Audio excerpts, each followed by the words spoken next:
Valentine's day వస్తుంది, propose చేద్దాము, yes చెప్తే చెప్తారు, లేదా రిజెక్ట్ చేసినా ఈజీ తీసుకుందాం అనుకుంటాం. కానీ వాళ్ళకి ఒకవేళ నో చెప్తే అసలు చాలా పెయిన్ఫుల్ ఉంటుంది ఆ సిచ్యువేషన్.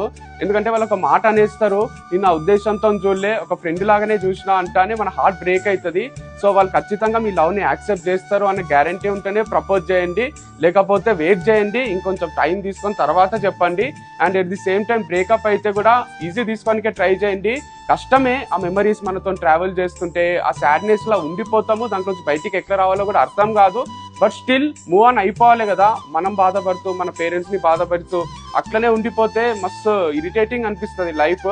సో మీకు సెట్ అయ్యే పీపుల్, సెట్ అయ్యే పర్సనాలిటీ, మీ సోల్మేట్ ఎక్కడో ఒక దగ్గర ఉండే ఉంటారు. వాళ్ళు మిస్ అయిన వాళ్ళు మీ సోల్మేటే కాదేమో. సో వెయిట్ చేయండి, లేదా వాళ్ళే మీ లైఫ్ లోకి వస్తారో, మీరే వాళ్ళకి కనెక్ట్ అయిపోవచ్చు. పెద్దది ప్రపంచం, చాలా మంది మంచోళ్ళు ఉన్నారు.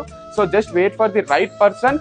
అండ్ గిల్ట్ ఏం ఫీల్ కాకండి, రిగ్రెట్ ఏం ఫీల్ కాకండి. వాళ్ళని మర్చిపోయి వేరే వాళ్ళతో లవ్ లో పడిపోవడం తప్పేమో అనుకోకండి. It's okay to fall in love again. So just move on and keep smiling. Everything will be fine one day.